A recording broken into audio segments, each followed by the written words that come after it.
कभी सोचा है प्लेन चलाते समय पायलट को हवा में रास्ते का पता कैसे चलता है? आखिर पायलट के पास ऐसा क्या होता है जो हवा में रास्ते का पता चल जाता है? आपको यह जानकर हैरानी होगी कि हर दिन के करीब 1 लाख और साल भर में 35 करोड़ कमर्शियल जहाज उड़ान भरते हैं और रोजाना हेलीकॉप्टर्स और फाइटर जेट्स भी आसमान की सैर करने निकलते हैं। इसलिए कहा जाता है कि किसी भी देश की हवाई सीमा में ट्रेन और सड़क परिवहन से भी ज्यादा ट्रैफिक हवा में होती है और इस ट्रैफिक को मैनेज करने के लिए बारीकी से ध्यान रखना पड़ता है, क्योंकि एक छोटी सी भूल एक बड़ी दुर्घटना को अंजाम दे सकती है। और आज के इस वीडियो में हम जानेंगे किस तरह एयर ट्रैफिक को मैनेज किया जाता है। इतनी ऊंचाई पर भी पायलट अपनी फ्लाइट का रास्ता कैसे ढूंढते हैं?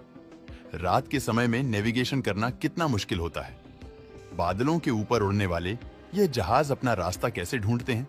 और कैसे पायलट को पता चलता है कि मैं जहाज को सही रास्ते पर ले जा रहा हूं? तो देखिए, आज से 120 साल पहले जब एयरप्लेन की खोज की गई थी, तब शुरुआती दौर में रास्ता ढूंढने से लेकर सही लैंडिंग करवाने की जवाबदारी सिर्फ और सिर्फ पायलट के कंधों पर होती थी। उन्हें ही सामने से आने वाले जहाज को देखना पड़ता था, अंदाजा लगाकर अपना रास्ता चुनना पड़ता था और सही समय पर अल्टीट्यूड कम करके लैंडिंग करनी होती थी, जिसके लिए पायलट पहाड़, जमीन, मकान या रेलवे लाइन का सहारा लेते थे। जैसे कि अगर कोई बहुत ही बड़ा पहाड़ है तो उस पहाड़ को एक मार्किंग के तरीके से इस्तेमाल किया जाता था और उसे देखकर पायलट डिसाइड करते थे कि हमें बिल्कुल सीधे जाना है या फिर कितने डिग्री पर मोड़ लेना है। लेकिन इस तरीके को अपनाने से कई मुश्किलें आती थी, जैसे कि प्लेन को लंबा रास्ता चुनना पड़ता था और अगर प्लेन अपना रास्ता भटक जाए तो उसे फिर एक चक्कर लगाकर एयरपोर्ट के पास आना पड़ता था, जिससे ईंधन भी काफी ज्यादा जलता था और हमेशा हादसा होने का खतरा बना रहता था। इसलिए अमेरिका ने प्लेन्स को रास्ता दिखाने का एक दूसरा तरीका ढूंढा। उन्होंने जहाज को रास्ता दिखाने के लिए कई जगहों पर बहुत बड़े एरो बना दिए। जमीन पर बने यह तीर इतने बड़े होते थे कि पायलट को 20,000 फीट की ऊंचाई पर भी दिख जाते थे। लेकिन यहाँ भी एक समस्या थी कि एरो रात के समय नहीं दिखते थे, इसलिए वैज्ञानिक ने इनके चारों तरफ बड़ी बड़ी लाइट्स लगा दी। लेकिन बादलों के ऊपर उड़ रहे प्लेन के पायलट्स के लिए जमीन पर बने तीर को देखना मुमकिन नहीं था।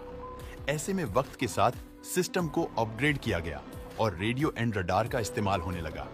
साथ ही अब प्लेन के रास्ते की पूरी जिम्मेदारी भी पायलट पर नहीं रह गई। अब इस काम के लिए ट्रैफिक कंट्रोलर को जिम्मेदारी दी गई, जो एक कंट्रोल रूम में बैठकर पायलट को ये जानकारी देते रहते हैं कि एरोप्लेन की ऊंचाई कितनी रखनी है और किस रास्ते पर ले जाना है। और आज सभी कमर्शियल प्लेन रडार के साथ जीपीएस नेविगेशन का भी इस्तेमाल करते हैं। लेकिन ये रडार काम कैसे करता है? चलिए जानते हैं दोस्तों। रडार टेक्नोलॉजी में रेडियो वेव्स का इस्तेमाल किया जाता है, जिन्हें एटीसी यानी कि एयर ट्रैफिक कंट्रोल टावर से प्लेन की तरफ छोड़ा जाता है, जो प्लेन से टकराकर वापस आती है।